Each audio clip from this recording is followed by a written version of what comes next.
Good evening and welcome to tonight's edition of The Probe. Well, the budget 2024 as presented by Finance Minister in Parliament last week will see a debate starting tomorrow. There have been budgetary workshops in Parliament this weekend. They didn't go outside Parliament. But really tonight we are focusing, I'm turning the microphones over to you, as always, the audience. Many of you have been asking what exactly is in this budget for you. Does it cater to your needs? What exactly does it do? Will it reflect in your pockets, amongst others? Tonight, you get to ask all the nagging questions, and Minister of State at the Finance Ministry, Dr. Mohammed Amin Adam, is my guest. He's also the MP for Karaga. He joins us via Zoom tonight so that we will take all your questions. But first, let me break down a bit more for you what we saw in Parliament as was read by Finance Minister Ken Ofori-Atta. And many of you might have seen the highlights already. If you haven't, let me just take you through a cursory look of what it is for the ordinary person in terms of budget 2024. That's the hashtag.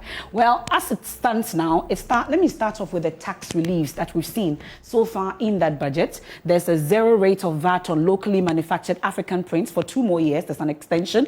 Also, zero rate VAT on locally produced sanitary pads.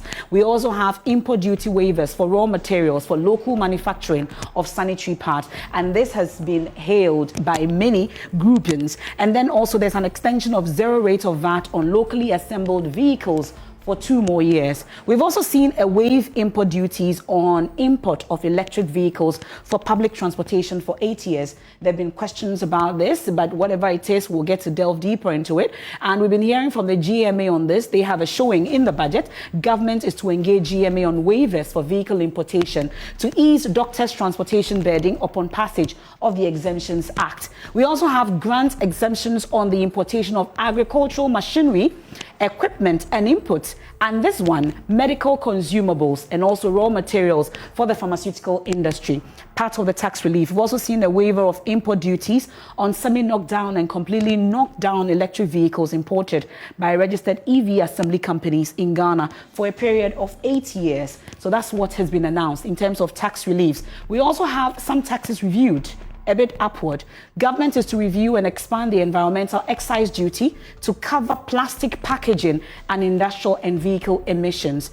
Government is also to review the Stamp Duty Act 2005 Act 689, and bans subject to ad valorem taxes will be expanded while the specific rates will be reviewed upwards. So these are the 2 reviews that we've seen. Now, according to the Finance Minister, government has renegotiated the contract terms of the 160-bed La General Hospital project and will now be funded through the national budget. The contractor is expected back on site this week. So that was next week, but it is this week. Budget allocation is 150 million Ghana cedis for 2024. That's on the La General Hospital. Made a lot of showing in Parliament last week. We'll be delving deeper into it, whether that money has indeed been released and when exactly that will happen. We're told the contractor will come back to site this week. Something we'll be checking. Now let's take a look at the macroeconomic targets. First, the overall real GDP. At least 2.8, that's the target. We have our inflation rate at least 15% for 2024. We are currently about 30% and over. Now, our gross international reserves, the GIR, is less than 3.0 months of import cover. We have 3 months of import cover. That's what it looks like. Now, let's take a look at government cutting down on expenditure. Is one thing that has been highly talked about in terms of what are the sacrifices government is intending to make as they tell us to also tighten our belts. Let's take a look at the fiscal projection, 2023 versus 2024. I'll take a look at the ones excluding the expenditure. Now, for revenue, in what you see, the green is 2023, as you see up there, and then the yellow, or the mustard, some will call it, is for 2024. For revenue, we have 143.9. That's for 2023. Then 2024, we are taking a look at 176.4. Then expenditure, excluding arrears, for 2023 is 190.9. We also have 226.7 for 2024. That's excluding arrears. Then it gives us a fiscal balance for 2023, 47. Then we have 50.3 for 2024. That's the fiscal balance in terms of what we are looking at, excluding arrears. Let's take a look at it, including arrears. This is how it looks like. For revenue, 143.9 for 2023. Then we have 176.4 for 2024, including arrears. In terms of expenditure, this is the numbers we are looking at. 205.4 as against 238.3. That's including arrears. Then we have a fiscal balance of 61.5 and 61.9. What really is going on here? I'm sure you would want to take a look at this and take a mental note of this, because we'll definitely be coming back to it.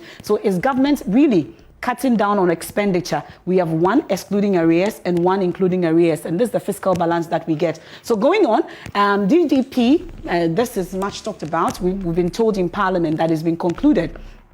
According to the finance minister, we successfully concluded the DDEP, and we are making steady progress on external debt restructuring. That's the announcement that was made in Parliament by the finance minister. But really, are we still on target in terms of getting the second tranche, amongst others, is what we are looking at. What's our talks internationally? Yeah, we'll go on to the next slide. And the big 5 exchanges in terms of the DEP, the type of exchange, we have the DDEP, the first leg. This is what we raked in. The target was 60.9 billion. Amount exchanged at 87 billion. Participation rate, we got a 90.7%, a whopping rate there. The pension funds, 31 billion. That was the target. Amount exchanged, 29.6 billion. Participation rate, 95.3%. The local bonds, in terms of USD, 809 million was our target. We got 742 million amount exchanged, and 91.7% in terms of our participation rate. Cocoa bills, 7.9 billion. 7.7 billion is what we got. Our target was 7.9 billion. So that's also a whopping 97.4% participation rate. Bank of Ghana non-marketable bonds, 70.9 billion. Ghana cedis was our target. We had 70.9 billion, 50% haircut there. 100% participation. So a total of 214.9 billion Ghana cedis.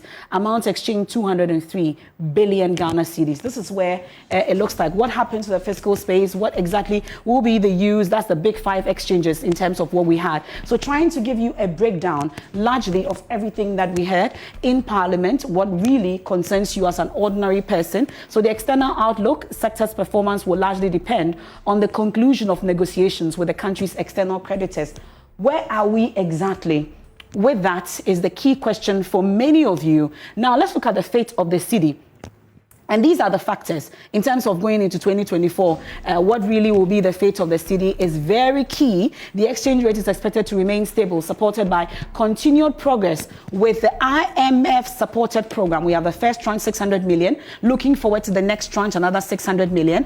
Expected inflows from the cocoa syndication loan, and we saw a passage of it in Parliament towards the end of the week. Then we are taking a look at the second tranche of the IMF loan. Key when that is coming in, and then mining inflows. These are the factors that will look at the fate of the cedi, will actually determine the fate of the cedi. So in terms of the ordinary person, this is your case. 2024 budget, that's budget 2024, that's the hashtag. And it's a good time, if you haven't sent your questions in already, if I don't have it already, it's okay for you to send it in.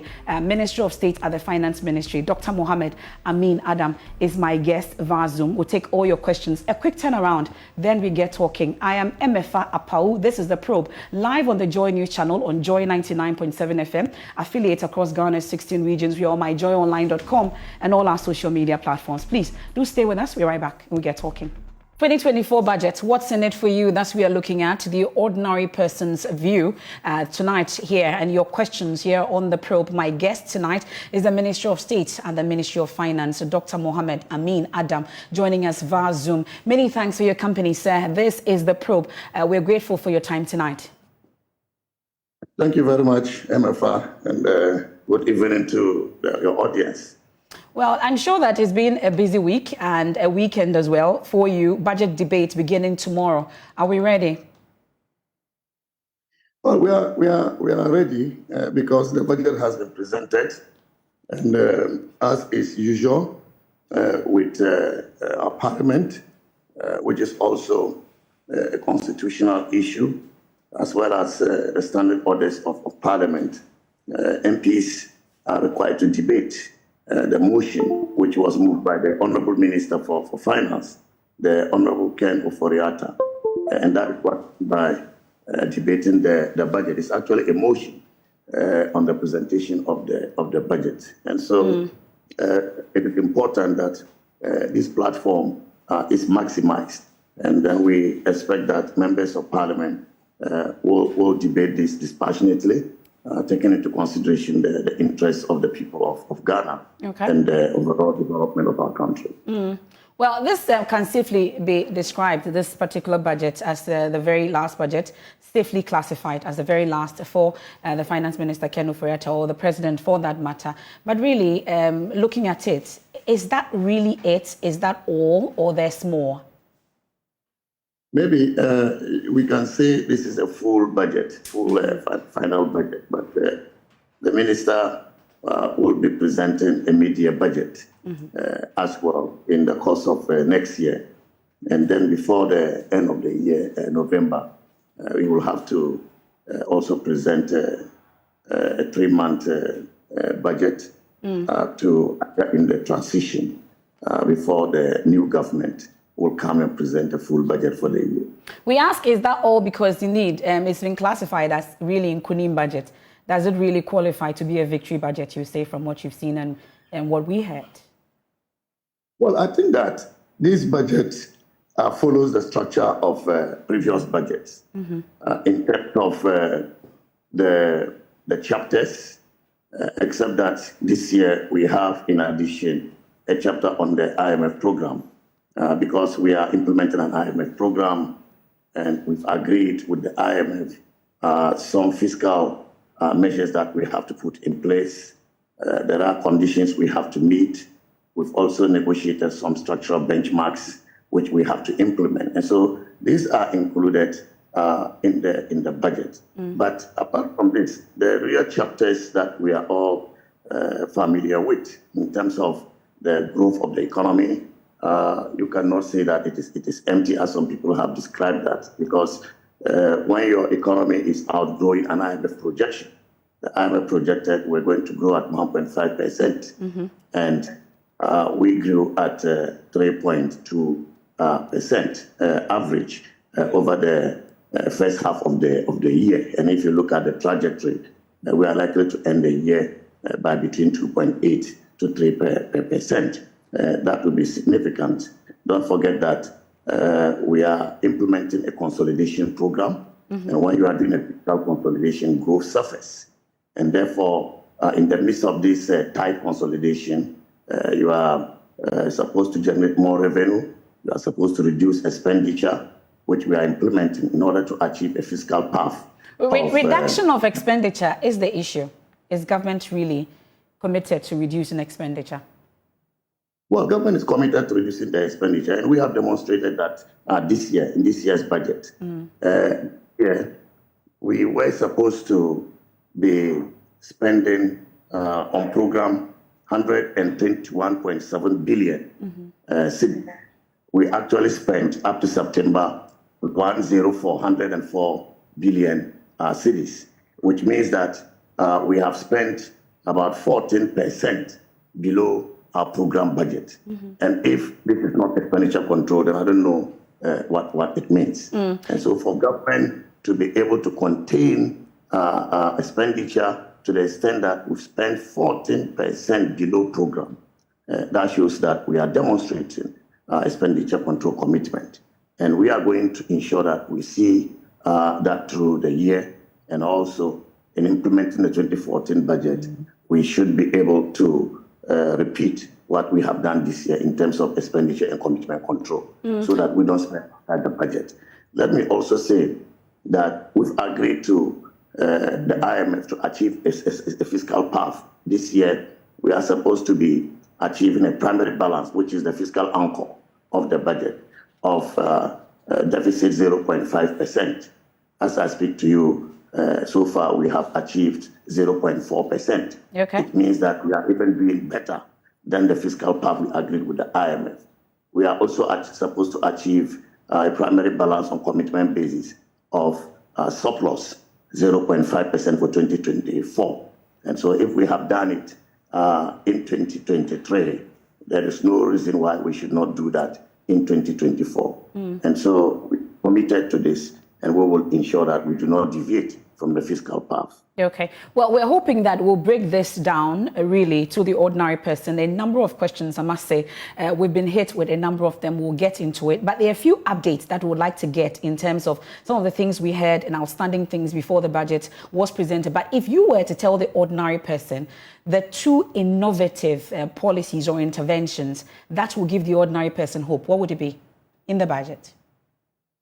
Well, I think it is important to recognize that for the ordinary people, particularly the more vulnerable people, government is determined to increase the allocation towards social intervention. And that means that we are determined to protect the vulnerable. Most of the time, when you have an IMF program, it is all austerity, austerity, austerity, and it hurts ordinary people. But this time around, this government has negotiated certain ceilings for the social spending. The school feeding program, for example, has been doubled. And this we have agreed with the IMF to do that. And they did not have any problem with that. LEAP, we have doubled LEAP, Livelihood Empowerment Against Poverty. We've doubled that. The National Health Insurance Scheme, we've given them more money. Capitation grant. And so to have negotiated these social interventions in the IMF program is very innovative, something you don't see under an IMF program. And therefore, the ordinary people feel safe and protected that with the effects associated with an IMF austerity program, there is some relief, that we are giving to them in order to enhance their living conditions and in order to assuage the effect any austerity measures associated with the IMF program will have on them. The second one, if you want innovation, is about what we call the Fiscal Stability Fund. You know that government implemented a DDEP program, and that affected some of the banks. So far, some of the banks have started reporting profits. I'm sure you are monitoring that. But there are others, especially the banks with state interest, which were affected by the DDEP. Government is introducing a fiscal stability fund, which is mentioned in the budget, about $500 million to be provided by the government, and the World Bank providing $250 million, making it $750 million, which will be used to cushion the banks, to support the banks, to make them stronger, so that those that are faced with insolvency challenges are made stronger to continue to support the private sector. That I think also innovative. Then let me also talk about the third innovative program, as you've asked, is the new growth strategy. Usually with an IMF program, because of the fiscal consolidation, growth suffers. Growth will have to go down, as you are not spending, because you are supposed to control spending. And therefore, government has to be intentional if you want to grow, to create jobs. And this is why the government, in the midst of an IMF program, has come out with a 5-year new growth strategy, focusing first of all on the first 15 months. And this growth strategy will focus on agriculture, on tourism, on digitalization, on industrialization, and so much money is going to be pumped into these areas so that we are intentional about growing in the midst of an IMF program. We also want to leverage private sector funding. And to that end, we are working with GIPC to bring in additional $5.1 billion of foreign direct investment, in addition to the 3 billion Ghana cedis government is pumping into these sectors I have mentioned under the new growth strategy, so that we can grow the economy, so that we can create jobs, so that we can increase the incomes of people, so that the usual notion about IMF program not bringing growth and not bringing jobs are addressed. So this, in my view, are 3 critical innovations that this budget has pronounced. And we are committed to implementing this innovative program to ensure that our economy grows at an accelerated pace. Fair enough. You've given me the innovative ideas or interventions for you on your part. A lot of talk about the IMF. We'll be talking about the second tranche. Of course, we are expecting that November ending, we should get that board level agreement amongst others. We'll be getting into it. But this week, we're expecting that the La General Hospital release of funds for work to begin. We are told that the contractor will be back on site a week. Are we still on course? Is that a promise to keep? This week, we are seeing the contractor back? Well, I think it is important to know that the government is concerned about the La General Hospital, and it's not intentional that the hospital did not take off. In actual fact, the contractor mobilized to site, and if you go to site, you will see equipment of the contractor. But as a result of the debt standstill that we announced, the loan that was coming to finance this project stopped because the lender did not want it restructured. And if you have to restructure, as we are currently negotiating with the Paris Club and other creditors, they don't want to restructure a loan that is yet to be disbursed. And that is fair enough. Government cannot fault them. And this is why government committed to doing this project has now made provision for the hospital in the 2024 budget. 150 million Ghana cedis is provision for the first year. And the contractor agreed to go back to site pending the payment from the allocation that has been this week pending the promise. This week pending the promise, the contractor is back on site. His work is going to start in earnest. Is that the promise? Yeah, the contractor is going back to site. But this is also the same thing happening to Ofori-Atta Hospital. You know, it was funded through donor funding, and because of the debt standstill and the restructuring negotiation, that project has also come to a standstill. Government has agreed to fund it while the negotiation for the restructuring is going on. And therefore, a provision has been made in this budget to complete the Ofori-Atta Hospital. We have also initiated processes of paying outstanding IPCs of about 14 million euro.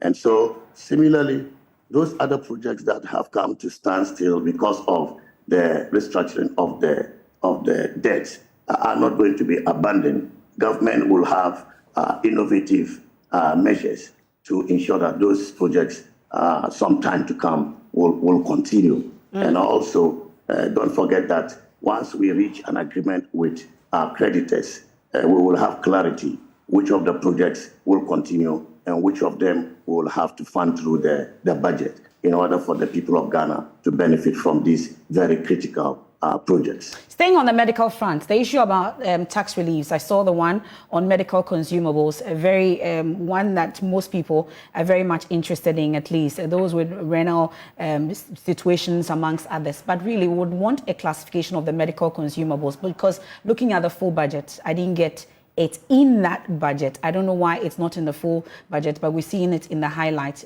Classify for us briefly this medical consumables, really. What form is it going to take? Is it just any other medical consumables? Does it include those of the renal dialysis amongst others? Some clarification. Well, the bills, the tax bills, are being prepared, and therefore all the tax lines that are going to be affected will be detailed out in the tax bills that we presented to Parliament for consideration. Full budget? Is that the reason why it's not in the full budget? That is why it's not in the, it will come in the main tax bills, and Parliament will scrutinize it. You can't even say whether Parliament will want to approve all of them as intended, and this is why it may be premature to list all of them. That may misinform the public, and so I would urge patience for the tax bills to be presented to Parliament so we can see the details. And when Parliament approves, then we will know the full extent of the exemptions that will apply. But we are not getting a specification on the consumables just yet. It was announced. We ought to know what the specific consumables are. We don't know that. Your interest is about the dialysis consumables, the chronic dialysis. And you and I know that the exemptions were never removed in the first place. And therefore, the link of the charges, the increased charges to removal of the exemptions was wrong. And you know that Kwalebu came out to correct that impression. However, they had an outstanding debt of 4 million Ghana cedis. And as I speak to you, the government has released money for that outstanding debt to be cleared. So that 4 million debt has been cleared as we speak. It's been released for clearance. But I'm sure there are certain measures. Are there certain measures that have been put in place to forestall any such happenings? I think it is important also to recognize that Kwalebu, as an institution, has a board, it has management. It's a tertiary institution, and therefore they manage their finances. They charge fees for the services that they provide. Of course, there are times government will go in to support them, but these are tertiary institutions that are off the budget, and so we expect that the board and the management will institute the measures. I understand they haven't opened it yet because they are trying to come out with measures that will ensure that what happened never happens. It's really unfortunate that Ghanaian citizens could go through what they went through. That is unacceptable. And this is why this government has responded quickly to resolving that issue. Okay. Forgive me if I have to rush you, Dr. Mohamed Amin Adam, because we have a number of questions I would want us to go through, including those of the audience as well. But this week also, right after the presentation of the budget, my colleague Evans Mensah interacted with the minority leader, Dr. Kasiel Forcing. Amongst others, it appears that some 47 companies have before the Finance Committee as we speak, asking for some tax exemptions to the tune of $449 million under the 1D1F initiative. And it appears most of these companies happen to be cronies of the government. He's asking that unless you withdraw these exemptions, they will not actually give you what you're looking for in terms of the passage or the support for the budget and revenue measures in it. Explain to us how come we are looking for the second tranche is 600 million and you're giving 449 million tax exemptions to companies that are affiliated to the government. Well, I mean, it's curious if anybody will associate any company that is legitimately doing business to a party, without giving the basis for that. I want the minority leader to give out that basis. Secondly, we have now what we call Tax Exemption Act. The Tax Exemption Act has laid out a process by which exemptions are granted. I do not think the Tax Exemption Act has colors, for the companies that are applying for exemption, whether they are MPP colors or NDC colors. Thirdly, these exemptions are not granted by the minister. They are granted by Parliament. And therefore, Parliament debates and scrutinizes these applications for exemptions. I am a member of the Finance Committee. The minority leader is a member of the Finance Committee. And we have been scrutinizing all these applications for exemptions. And it goes to the floor of Parliament, the chamber, and you have both minority and majority members debating and approving. But it's during scrutinizing. It's during scrutinizing at the level of the Finance Committee. That's how come he's raising the red alert, the red flags about these companies under the 1D1F initiative and these exemptions. 449 million. Is that not curious? The Finance Committee has members, almost same number of members on the minority side and the majority side, almost the same number. Parliament is very tight in terms of the numbers. And that also reflects on the Finance Committee. We have one member on the majority side more than the minority side. And there is usually consensus building at the Finance Committee level, just like with other committees of Parliament. And so when it goes to the chamber, you also have the minority side and the majority side, and you again know how the numbers are tight. And so if Parliament has decided that certain assumptions be granted, why will you say that? And they have been done on the basis of the colors of those companies, And come to talk about whether companies are MPP or NDC. What's the basis for identifying those companies? I thought those companies were Ghanaian companies doing legitimate businesses, unless he wants to say that during their time, they were granting exemptions to NDC-affiliated companies. I have difficulty understanding this, and I think that Ghanaians should dismiss this with the contempt it deserves. Before you ask Ghanaians to dismiss, though, in that interview, I heard him say, Dr. Amin, before you ask Ghanaians to dismiss, I heard him say that their checks at that level reveal that the companies or some of these companies have long cleared the items and already finished the factory, for which reason you are giving them these tax exemptions. Well, if those have happened, then why would Parliament then approve those exemptions? That is why Parliament is there to scrutinize. But that's what exactly the minority leader is doing. Isn't that the scrutiny you're asking for? So he should lead his members not to approve it. That is what he's supposed to do as a responsible minority leader. And that's why he's raising the concerns. It's not a concern that is worth looking into? No, but I'm saying that if that is true, what he's saying is true, Parliament has an option to approve or disapprove it. But he is leading large numbers in Parliament. I would expect that he will use his membership to debate it when it comes to the chamber, and then to use the members to reject it as well. That is the responsible thing to do. But help us make sense out of this. I can't understand how we are looking for 600 million in terms of our second tranche of the IMF, yet we are giving $449 million to these companies. Help me make sense out of it. I'm even surprised about this, because I don't know where he's getting the numbers from, and I may have to find out those applications. But as I said, if you grant exemptions to Ghanaian companies, what is it for? Is it for them to go and chop that money?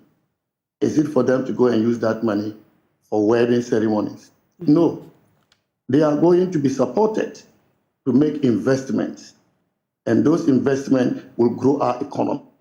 Those investments will create jobs. Those investments will help. So the issue of exemption is not an issue if the exemption is given to companies that are going to do legitimate business.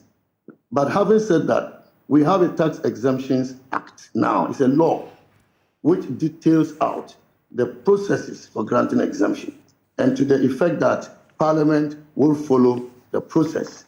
I don't think that is problematic. Okay. And when can Ghana expect to receive the next tranche of the 600 million we are talking about? Because the IMF press release on the 6th of October announcing the outcome of its review said you must secure an agreement with Ghana's external creditors to complete the review and trigger the release of the next tranche of 600 million cedis. We've heard the ministry say that you have not missed the November 1 deadline, amongst others. When exactly are we hoping to receive the next tranche? What does it look like? I mean, actually, there was no November 1. I don't know where it is manufactured from. You know, what you saw on the paper, which your station published, was indicative. But you knew that as of October, we had negotiated and finalized the staff agreement. And when you negotiate and finalize the staff agreement, it means that you have met the conditions. There are two conditions that we were left to meet. Number one condition was the presentation of this budget, which seeks to achieve the fiscal path of 0.5% surplus. And number two is to have an agreement with our creditors as far as the negotiation over the restructuring of the debts are concerned. So this budget has been presented, and so one of the two remaining has been met. We are determined to conclude the negotiation to get some agreement, which the fund has indicated to us they will accept, for them to set a board date and then approve it. When are we getting those agreements? When are we getting those agreements, especially with our external creditors? When are we hoping to get that? Well, we're hoping to have this agreement soon, and the next tranche should happen in the last week of November to the first week of December.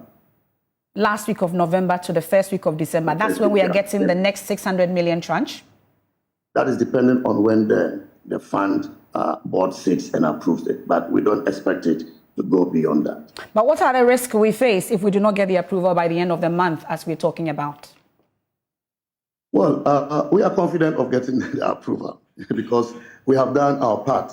And remember, when we signed the staff level agreement, the IMF MD indicated in a press release that Ghana has done its part. We have done our part. And therefore, we are waiting for our creditors to also do their part. And the indication we are getting is that they will do their part.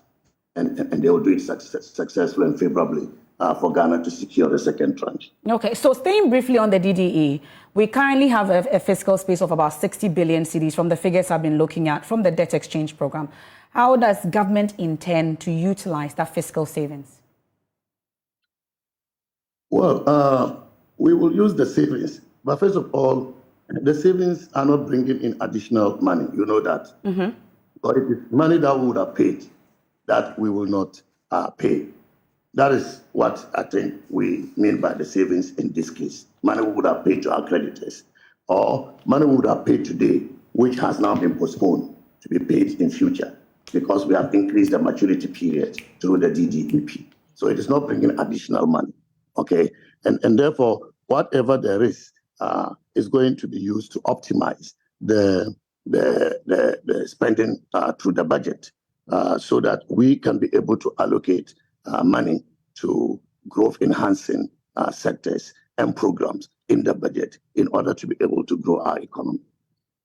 Let's get into the rest of the questions that we have from the audience, and then we can finish up on the rest that we have in the studios as well. Yeah, if you're ready, let's go through a batch of the questions. So this one from Malpomo says, as a public sector worker faithfully paying all my statutory taxes, I find myself facing additional taxation when opting for cashless transactions. Even after my salary is taxed, transferring funds to my mobile wallet incurs taxation. A very long one. Could you please explain what provisions in the budget aim to alleviate this burden for individuals like me, transferring funds, the issue for Malpomo. Now, let's go on to the next one. We'll take a quick one. And then this one from Michael in Afienya. How can the finance minister claim the economy has actually turned the corner when inflation is beyond 30%? Fuel prices are still up and the city has not stabilized. Michael Afienya. Sedia in Legon says, what informed the decision to zero-rate VAT on locally manufactured sanitary parts instead of just removing all taxes as demanded by activists? Tagbo in Ketsa says, what exactly is the 220 million allocation in the budget for the floods caused by the spillage for just relief or settlement and compensation? Ni in Labadi says, has the finance minister finally found the 50 million euros needed to start work on the abandoned La General Hospital? And when is the contractor moving to site? That's an issue he's been speaking on. Opari in Akuse says, the finance minister claimed this government has created more than 2 million jobs. Where are those jobs? Yeah, should we take responses to these ones? Okay, Jessica Medina will add that to it. Is there any assurance that government will not overspend in 2024, an election year, as always happened? That's the big question. Jessica Medina, for this round of questions, we will take brief responses to your questions and we can take another batch on that. Dr. Mohamed Amin Adam, so we start with Jessica's question. Fiscal discipline in an election year, well, what will be different this time? Well, I have already said that we have been fiscally disciplined this year to the extent that what we program to spend, we spent 14% below that. And we're going to carry that into next year. Secondly, we've agreed to a fiscal path with the IMF, which requires us to achieve a primary balance on commitment basis of 0.5% surplus. If we are not fiscally disciplined, we will deviate from this fiscal path. Thirdly, we are implementing a number of structural policies, and these structural policies are going to help ensure that we reform structural reforms, we reform our public finances, we reform the way agencies are spending, we reform arrears clearance issues, we reform how we budget and how cash is also managed. And so to be able to do this, one of the things, for example, is to use the gift mix system to make payments for projects. Second, if you don't have commencement letter, an MDA cannot start a project unless there's a commencement letter. And for a commencement letter to be issued, there must be a budget, there must be provision for that project. So this and many other structural reforms that we are implementing will ensure that we do not deviate from the fiscal path. Speaking about payments, though, the issue about contractors and the stalling of capital projects, looks like we didn't see or hear any mention of amounts to be paid to contractors. What's really the status of those who are owed contractors and the stalling of capital projects? Maybe briefly you can tie that in. Well, maybe we're taking this out of context. Not all capital projects have stalled because we continue to pay for some capital projects. Some of the capital projects are funded through the budget. We continue to release money for payment. And some are funded through multilaterals, the World Bank, the Africa Development Bank, they are multilaterals. There is no debt standstill on their financing, and they are disbursing money to people, contractors who are undertaking projects funded by them. Okay. Where you have the capital project stalled are the bilaterals and the commercials, which we are negotiating to reach an agreement over how we treat them.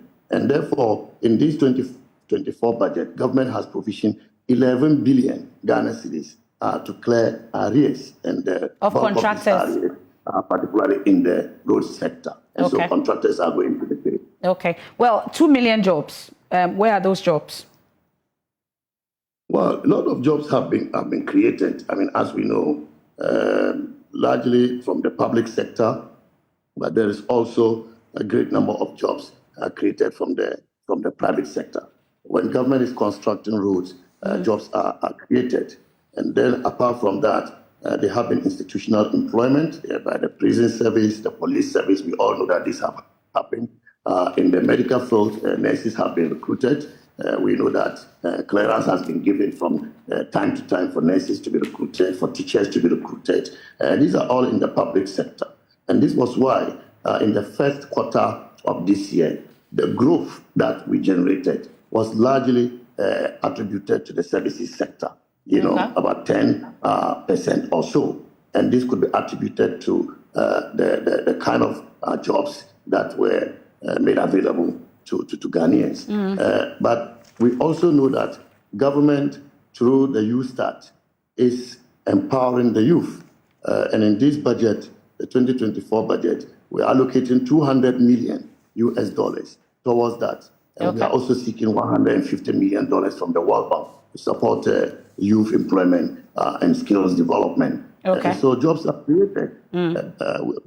But people may not appreciate that, but those who have been recruited and are working know that they have been given opportunity to work for themselves and for their country. Okay. Well, you'll be speaking about the La General Hospital, and so we'll take Ni's question out. 220 million allocation. They're asking if it's for relief, resettlement, and compensation. At least looking at the highlights, I see that it's for relief, correct? It's not for resettlement and compensation. Yes, it's for relief, but also there is a component of resettlement. The minister mentioned in the budget that we are seeking an emergency support fund from the World Bank, about $40 million. Yes, that will also come to support the 220 million we have allocated in the budget, and so that we can address not just relief related issues, but also resettlement and compensation issues. Okay, well, this corner that you claim that you have turned and back on track, one is asking, Michael, this corner you've turned, whilst inflation is beyond 30%, fuel prices are still up and the city is not stabilized. That's the ordinary person's view. And I see that you can also add the 1 trillion GDP that you're also looking at when the metrics really are not favoring that. Maybe you can box all together on that. How do you turn the corner when I can feel it in my pocket, is the question. This is relative, because it depends on how you understand the meaning of turning the corner. So, for example, if your inflation increased to about 54.1%, as we saw by the end of 2022, and it's been on a downward trend to about 35.2%, and this trend has been consistent. It tells you that you have turned the corner. It is not increasing any longer. It is not even constant. It is on a downward trend. Just this last month, the statistics, Ghana Statistical Service came to announce I think October inflation rate coming down from 38% to 35%. Okay, so that is the meaning of turning the corner, once it is consistent. Okay, now if you have a growth rate which was projected at 1.5%, and half into the year you are growing at 3.2%, higher than what you grew the same time, the last time, over the last period, same time last year. It tells you that you have turned the trajectory, you have turned the corner. Now, if you have inflation, I've talked about inflation already. Exactly. If you have the current account balance, which was a deficit last year, and this year it is a surplus, 1.1% of GDP, it means that you have turned the corner. Okay, and then you come to the exchange rate. The exchange rate year to date depreciated by about 22%. Same time last year, it was around 30%. Okay, and from February till date, it's depreciated by just about 6.4%. So a CD that was depreciating at 54%, now depreciating over 8 months period by 6.4%. It tells you that the trajectory has changed. And so truly, we have turned the corner. But how do we turn the corner, Dr. Amin Adam? How do we turn the corner when we're hearing that industry is really not growing? The agri sector, there are concerns about marginal growth, and then also the huge gap, the difference in growth in the 16 regions amongst others. Really, how then do you say that generally you've turned the corner, you've grown, you have recovered? You know that all sectors of the economy cannot grow at the same rate, of course. They don't grow at the same rate. And so, as I indicated, in the first quarter, the growth was largely influenced by services sector, about 10% for services. In the second quarter, we saw the services sector growing by about 6% and agri sector growing by about 63%. Industry came up a little. Let's see the third quarter in the fourth quarter, and then you will see the different dynamics. Okay, and the fact that the government is also intentional now about growth, the new growth strategy I talked about, which is seeking to invest more and to attract more investment, direct foreign investment into industry. The fact that we have provided tax reliefs that will support industry. You read some of the tax reliefs that we provided. You know, that should tell you that industry will also come up. And so we are determined to grow the economy across board, but you cannot see all the sectors of the economy growing at the same rate. Okay. Well, Mafuma wanted to find out about, you were talking about the 1 trillion. Maybe you can box that in briefly. Yeah, you are talking about the 1 trillion. And the metrics. I think that the 1 trillion CD mark that we are seeking to cross next year is a meaningful metric. I mean, there is no meaningful metric. We report on the nominal GDP every year in our budget.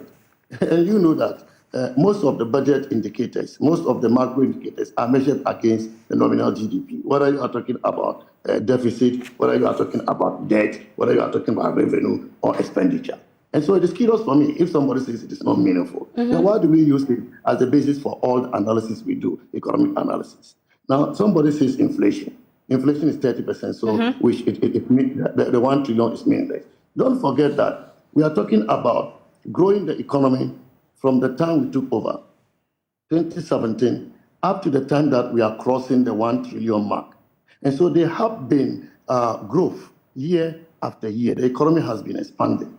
And the largest expansion we saw were also periods of low inflation. Don't forget that. 2017, 2018, 2019, when we were growing at average 7%. Those were also the periods of lower inflation. We had single-digit inflation. And so the fact that inflation increased for 2 years does not negate the expansion in the economy in real terms over the period before COVID struck. Okay. And so inflation has been addressed. It has been catered for. Some people have said it is because of the depreciation of the cedi. Why not? But even if you come to look at that, and you want to use the dollar, which has been the stable currency, what have we done? We have increased the size of the economy from 56 billion US dollars in 2016 to, if you want to use the current exchange rate, then you are talking about 83 billion US dollars by the end of next year. 2024? 2024? Okay. Yes. Okay. That would have meant that we have increased the size of the economy by a whopping 27 billion United States dollars over 7-8 years. Now, if you want to use 14 cedis to a dollar next year, because next year is when we want to cross the 1 trillion, then you are talking about 15 billion US dollars that this government would have added to the economy from 2016 to 2024. Okay. But if you even compare this with the NDC, who are making all the noise about the 1 trillion being meaningless, what did they do? Between 2013 and 2016, they actually contracted the size of the GDP. Because in 2013, the value of the GDP in dollar terms was $64 billion. By 2026, when they left government, it had reduced to $56 billion. It declined by about 8 billion United States dollars. Okay. And so across all analysis, whether it's real analysis or academic exercise, or you want to do economic analysis, this government has done so well within this period that we have been in. Reason why you maintain that you've turned the corner. But there was talk about fuel, for instance, because people say even though you turned the corner, it's not felt in their pockets. Well, it brings me to the issue about the gold for oil deal.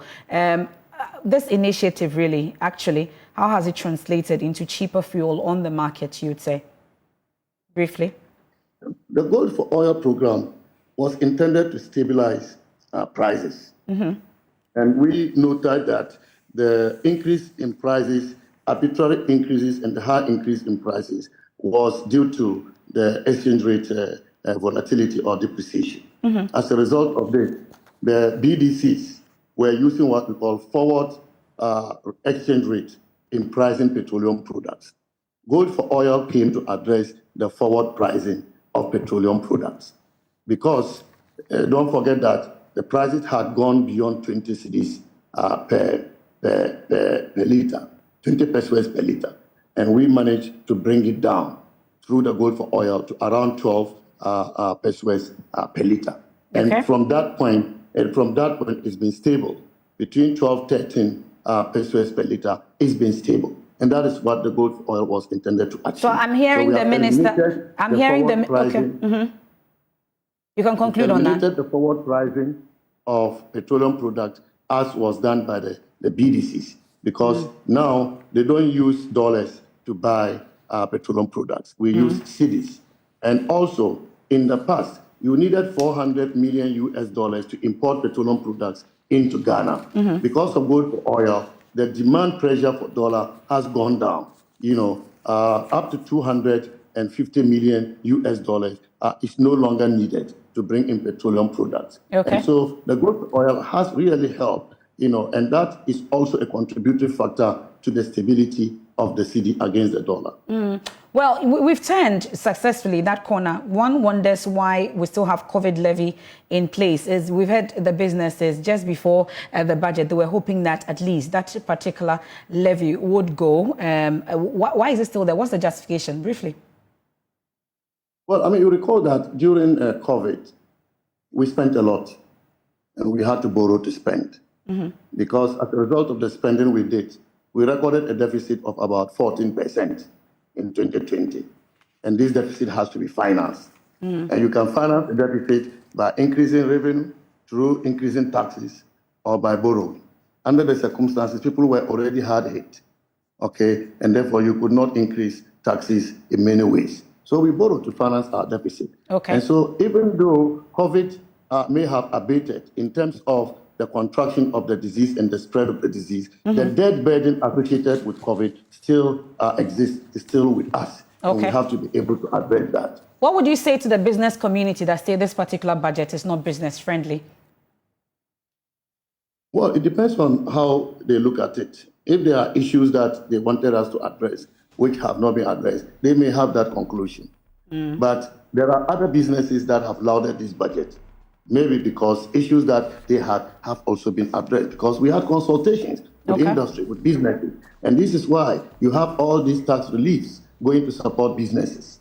Okay. The tax reliefs are not for granted. Don't take them for granted. They are all associated with businesses, including new businesses that we want to create. The electric vehicle business, we want to create that business because we are faced with climate change and the world is moving towards electric vehicles. And so we are not only supporting existing businesses, but we are also helping to create new businesses so that we can together work to grow our economy. Is it true that Finance Minister Ken Ofori-Atta is resigning?